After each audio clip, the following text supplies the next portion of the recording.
शुरू करने से पहले चैनल को लाइक और सब्सक्राइब करना न भूलें प्यारे दोस्तों। यह भाग नज़र और निक्की से शुरू होता है, जिसे जैन ने एस की बर्थडे पार्टी में जाने से रोकने के लिए किडनैप कर लिया था। नज़र उससे बात करने जाता है और कहता है कि वह खुद ही अपने लिए मुश्किलें खड़ी कर रही है। जैसा कि निक्की ने कहा, प्यार झर है और दुर्भाग्य से उसने गलत समय और जगह पर गलत इंसान से प्यार करके अपने लिए और भी मुश्किलें खड़ी कर ली हैं। इसीलिए वह उससे सवाल करती है और पूछती है कि वह इसे गलत कैसे कह सकता है। वह देखती है कि जैन उनके साथ होने से परेशान है और जैन देखता है कि उनका प्यार सच्चा है। वह ये बात जैन में देखती है, लेकिन जैन उसे जाने नहीं दे सकता। इसीलिए निक्की हैरान है, क्योंकि जैन नहीं चाहता कि वह जाए। तो जैन उससे कहता है कि पार्टी में जाना उनके हित में नहीं है और वह उनके रिश्ते में रुकावट नहीं बनना चाहता था। लेकिन निक्की कहती है कि वे शुरू से ही इस रिश्ते के खिलाफ थे। वह उससे कहता है कि उसे पार्टी में जाने की जरूरत नहीं है, क्योंकि एस उनके रिश्ते के बारे में सबको बता देगा और वह यह सब उसके भले के लिए कर रहा है। अगर वह ऐसा करता है तो वे उसे अलग थलग कर देंगे। उसकी सारी ताकत और जो कुछ उसने हासिल करने की कोशिश की है, सब कुछ छिन जाएगा और वह बाकी सबसे कमतर हो जाएगा। क्या वह एस के साथ ऐसा होने देगी? क्योंकि चल रहे युद्ध के बावजूद वे अब भी एस का सम्मान करते हैं और सम्मान का मतलब ताकत होता है। अगर वह अपनी ताकत खो देता है तो उसने गिरोहों के बीच जो संतुलन बनाया है वह बिगड़ जाएगा। वह जानती है कि आगे क्या होगा, क्योंकि उनका दुश्मन दूसरा गिरोह उनसे कहीं ज्यादा ताकतवर हो गया है। अनस ही वह है जिसने इस विश्वविद्यालय में सब कुछ नियंत्रित किया है और वह उनकी ढाल है। उसके बिना वे कुछ भी नहीं है। अगर वह एस को छोड़ देती है तो वे उसे अकेला छोड़ देंगे और आगे कोई दखल नहीं देंगे। यही वह करने का फैसला करती है, उसे अकेला छोड़ देना। इस बार वह उस पर भरोसा करता है और उसे जाने देता है, क्योंकि वही अकेली है जो एस और विश्वविद्यालय को बचा सकती है। वह आजाद हो जाती है और भाग जाती है। जब वे उसे रोकते हैं तो निक्की उसे जाने देती है और वह निज़ार के पास जाती है। वे इंतजार कर रहे हैं कि वह क्या करेगी, लेकिन उसका जो भी फैसला हो उन्हें अपनी योजना जारी रखनी होगी और वही एस को बचाएगा। अचानक ल्यूक आ जाता है और उन्हें नहीं पता कि वह कहाँ था। निज़ार लोगों पर नजर रखने के लिए जाना चाहता है, क्योंकि उन्हें पहले से कहीं ज्यादा सुरक्षा की जरूरत है। जब वह सर मैट का जिक्र करता है तो वह उस पर चिल्लाता है, क्योंकि यह गिरोह में उसका काम है और वह उन्हें फिर से निराश नहीं कर सकता। इस बीच जैन उसके साथ बैठी है। जब वह आती है बहुत उदास दिख रही है। वह उसके साथ रोती है, उसे गले लगाती है और उसे दिलासा देती है। उसे यह नहीं बताती कि क्या होने वाला है, लेकिन जैन उसे हिम्मत देती है, क्योंकि वे किसी भी चीज़ का सामना कर सकते हैं। इसीलिए उसे एस के वे शब्द याद आते हैं कि वह पार्टी में आए और सबके सामने उसके साथ नाचे, क्योंकि यह उसका सबसे बड़ा सपना है। उसे बिल्कुल समझ नहीं आ रहा कि क्या करे। इस तरह दिन जैन के साथ बीतता है, जो विश्वविद्यालय में दिखाई देती है। जैन आती है और उसे छात्र छात्रावास में बुलाना चाहती है, लेकिन वह काम पर जाने का बहाना बनाती है। अचानक रोक्सेन आती है और तुरंत उसका अपमान करती है, ये कहते हुए कि उसके और एस के बारे में सब जानते हैं और उसे बुरा समझते हैं। जैन बहुत परेशान है, क्योंकि रोक्सेन ने उनके नेता को बहका लिया है और इसीलिए वह उन्हें यह बताने जाती है कि जो भी उसके बारे में बात करेगा उसे कड़ी सजा मिलेगी। वह इस विश्वविद्यालय की रानी है, चौथे स्थान पर है और वह हमेशा सबको डराती रहती है। रोक्सेन को हमेशा अकेला छोड़ दिया जाता है और रोक्सेन उसे बताती है कि वह इस विश्वविद्यालय में अपवाद नहीं होगी। रोक्सेन उसे सामंथा के बारे में बताती है, क्योंकि वह शुरू से ही उससे बहुत नाराज है। उसने सामंथा को अपने में नहीं देखा, क्योंकि वह इस विश्वविद्यालय में उसकी इकलौती दोस्त थी और उसे लगा कि वह उसे अकेला नहीं छोड़ेगी। क्योंकि उसने उसे अकेला छोड़ दिया, इसलिए वह उससे और इस विश्वविद्यालय में सभी से नफरत करती है और वह इससे बहुत प्रभावित है। फिर हम निज़ार और निक्की के पास जाते हैं, जो पार्टी में जश्न मना रहे हैं। वह आगे बढ़ती रहती है और एस को देखती रहती है। वह अकेला खड़ा जैन के आने का इंतजार कर रहा था। जाहिर है वैन, मैट और डेव भी वहां थे, साथ ही डीन और उसके सभी दोस्त भी। एस जैन के आने का इंतजार करता रहा और लीना आ गई और वह खुश हो गया। वह इतना भावुक हो गया था कि उसे विश्वास ही नहीं हो रहा था कि वह आ रही है। उसने लीना से कहा कि वह कितनी सुंदर है और उसे बहुत खुशी है कि वह यहाँ है। लीना ने उसे गले लगाया और जन्मदिन की शुभकामनाएं दी। उसने देखा कि लीना की तबीयत ठीक नहीं है और उसने इच्छा जताई कि रात खत्म होने के बाद वह उसकी बातें सुन सके। लीना ने उससे अपने प्यार का इजहार किया और एस ने भी उससे कहा कि वह भी उससे प्यार करता है और कहा कि उसने दुनिया में कभी किसी से प्यार नहीं किया। लीना ने उसे गले लगाया। वह बहुत भावुक हो गई और रोने लगी, क्योंकि वह जानती थी कि इससे उसका दिल टूट जाएगा। इसी बीच निज़ार, निक और मैट उन्हें देख रहे थे। जैन ने उस पर ध्यान केंद्रित किया और एन ने लीना से कहा कि वह उसे चूमना चाहता है, लेकिन उसे कुछ गड़बड़ लग रही है। जैन ने उससे कहा कि वह भी उससे प्यार करती है, लेकिन उन्हें रुकना होगा। दोनों को अलग रहने से बहुत दुख हो रहा था। हालांकि वह लीना के लिए कुछ भी करने को तैयार था। वह उसे दुख पहुंचाना या इस तरह रहना बर्दाश्त नहीं कर सकती थी, क्योंकि सिर्फ प्यार करने से उनका साथ रहना जरूरी नहीं था। कुछ समय बाद वह उससे दूर हो जाता है, लेकिन वह ऐसा नहीं चाहता, क्योंकि वह सबके सामने उससे अपने प्यार का इजहार करना चाहता है और उसे उस पर भरोसा करना होगा। वह इस बात की पुष्टि करती है, क्योंकि वह उस पर भरोसा करती है और यह सब सहन नहीं कर सकती, इसलिए वह उसे अपने पास आने से पूरी तरह मना कर देती है। इसीलिए वह उसे दूसरा मौका देने का फैसला करता है। अगर वह उससे 10 कदम दूर चली जाती है तो वह उनके बीच की हर बात भूल जाएगा, लेकिन अगर वह उन 10 कदमों को पूरा करने से पहले उसकी तरफ देख लेती है तो वह इसे उसके साथ रहने की उसकी सहमति मान लेगा। वह पहला कदम रखती है और उन्हें पहली मुलाकात याद आती है। दूसरी बार जब ओनल उसे मारने ही वाला था और उसने उसका बचाव किया, उसे अपने पास रखा, उसकी देखभाल की और उसे अपनी सेक्रेटरी बनाया। वह बहुत रोते हुए तीसरा कदम रखती है और चौथा कदम तब रखती है जब उसने खाना खाया और उसकी वजह से उसे एलर्जी हो गई। और क्योंकि वह हर बात में उसकी सुनता था और उसके साथ था, वे अपने बीच घटी हर बात को याद रखते हैं। लेकिन 5वें कदम पर चरण 1 में उसे वह समय याद आता है जब वह उसके पास आया और उसकी मदद की और उसका दिल उसके लिए पहले से कहीं ज्यादा जोर से धड़कने लगा। चरण 6 में उसे वह समय याद आता है जब वह मरने वाली थी और वह तुरंत आया और उसकी रक्षा की, उसकी देखभाल की और उसकी बीमारी के दौरान उसके साथ रहा।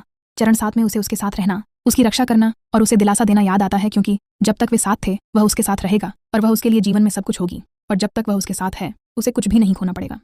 चरण 8 में उसे वह समय याद आता है जब उसकी सर्जरी हो रही थी और वह उसके पास गया और उसे दिखाया कि वह उसका कवच और रक्षक होगा, वह जो उसे हर चीज से बचाएगा।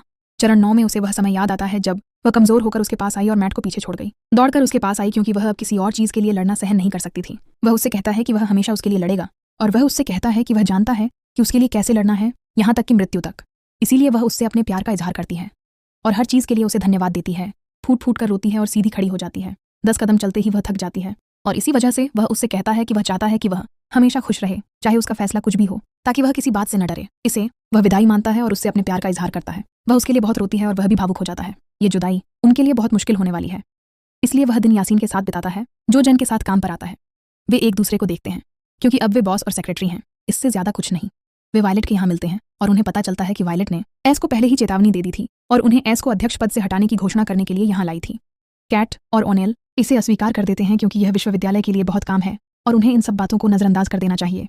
इसी वजह से आपको पता चलता है कि उन्हें उसके साथ कोई भावना नहीं रखनी चाहिए और उसे यह बताना चाहिए कि ये अफवाहें सच हैं। उनके हाव भाव से लगता है कि उनके बीच कुछ चल रहा है और इसीलिए जैन कहता है कि उसमें कुछ भी गलत नहीं है, उनमें कोई कमी नहीं है और इतना कहना ही काफी है कि वे बेवकूफ नहीं हैं क्योंकि वे हमेशा साथ रहते हैं। जिससे जैन कहता है कि फी इस नरक की सचिव है जिसमें वे फंसे हैं। इसीलिए वे फी से पूछते हैं कि क्या उसने कभी किसी लड़के को आजमाया है और वह उसके जवाब का इंतजार करता है, लेकिन वह उससे प्यार करने से इनकार करती है और वे इसे अफवाहों के पूरी तरह झूठे होने का सबूत मानते हैं।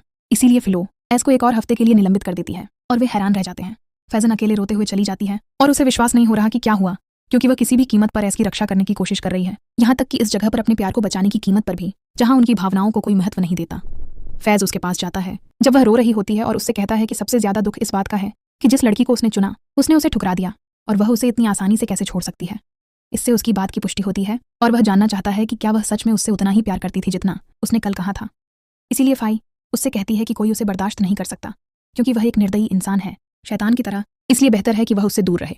इसीलिए वह उससे आखिरी बार विनती करता है। वह रोते हुए उसके पास आता है और उससे विनती करता है कि वह न सिर्फ उसके लिए बल्कि अपने दोस्तों और खुद के लिए भी लड़े। वह उससे कहता है कि वह उसके सामने कपड़े न उतारे, उसे अपना वादा याद दिलाता है कि वह उसका रक्षक और रक्षक बनेगा और चाहे कुछ भी हो जाए उसे उसकी रानी बनना है। वह उसे छूता है और आखिरी बार चूमता है। दोनों रोते हैं और वह चला जाता है। वह फैसला करती है कि वह अपने लिए या अपने दोस्तों के लिए नहीं बल्कि उसके लिए लड़ेगी। वह उसे अपना राजा बनाने के लिए कुछ भी करेगी। समय बीतने के साथ वह बेकाबू होकर रोती है और कहती है कि वह बहुत समय से दूर है और छात्र उसके बिना असहज महसूस कर रहे हैं। समय समय पर वह उसे ढूंढने की कोशिश करती है, अपने हत्यारे की चौकस निगाहों के बीच काम करते हुए, जो उससे कहता है कि उसने सही चुनाव किया और एस को बचाने के लिए उसे धन्यवाद देता है। उसकी वजह से फिलो की योजना विफल हो गई। फिलो एस से छुटकारा पाने के किसी भी मौके का इंतजार कर रही थी, लेकिन छात्रों के लिए उसके महत्व के कारण वह ऐसा नहीं कर पाई। हालांकि फिलो के आने पर उसने एस पर दबाव बनाने और अपनी योजना को आगे बढ़ाने के लिए फिलो का इस्तेमाल किया और उसके बेटे लियाम रिवेरा को एस की जगह नियुक्त कर दिया गया, जिससे जैन को गहरा सदमा लगा। अध्याय समाप्त करने के बाद वह चली जाती है और वायलेट के बेटे लियाम रिवेरा पर ध्यान केंद्रित करती है। वह उसे खलनायक नहीं मानती और उसके बारे में सच्चाई जानना चाहती है। वह पुस्तकालय जाती है और विश्वविद्यालय की कहानियों और एक गुप्त प्रयोगशाला के अस्तित्व के बारे में पढ़ती है।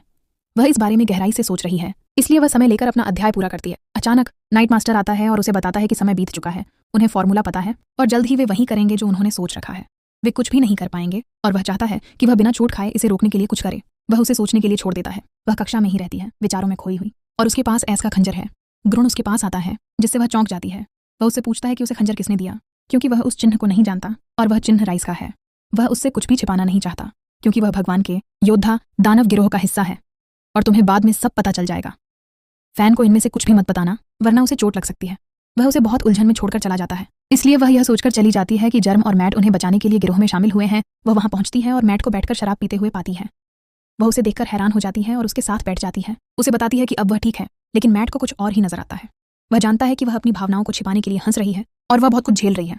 अगर वह उससे वह कलम ले सकता तो वह तुरंत ले लेता। इसीलिए वह उससे पूछती है कि उसने उसकी मदद क्यों नहीं की, और इसीलिए वह उसे बताता है कि उसने संतुलन और एस की उनकी जरूरत के बारे में सोचा था। इसके अलावा वह उसके सामने बिल्कुल भी नहीं दिखना चाहता और उसे शांति पाने के लिए अपने दिल की सुननी चाहिए। इससे वह और भी सक्रिय हो जाती है और वह उससे कहती है कि उसे पूरा यकीन है कि उसे उसके लिए सही लड़की मिल जाएगी। इसीलिए वह कहता है कि जैन को जैन जैसा दूसरा कोई नहीं मिलेगा और उसे लगता है कि उसे कोई बेहतर मिल जाएगा। वह उसे एक ड्रिंक देता है और दोनों रोते हैं। दिन बीत जाता है और जैन आ जाता है, लेकिन हमेशा की तरह उसे ऐसा नहीं मिलता। बेसिल उसे बताता है कि एस उसे छोड़कर चला गया था और उस पर हंसता है। वह उसे बताता है कि उसने उसे पहले भी देखा है और रानी को राष्ट्रपति की तरह परिपूर्ण होना चाहिए। वह उसे प्रभावित करता है और वह तुरंत चली जाती है। एस उसे बिल्कुल पसंद नहीं करता। वह अपनी पसंदीदा जगह पर जाती है और यह किताब तब तक पढ़ती है जब तक कि उसे बैठे बैठे नींद नहीं आ जाती। समय बीतता है और रात हो जाती है। वह जागती है तो देखती है कि ऐस उसे लेकर भागने की कोशिश करता है, लेकिन वे उसे जबरदस्ती पकड़ लेते हैं और उन्हें अलग कर देते हैं।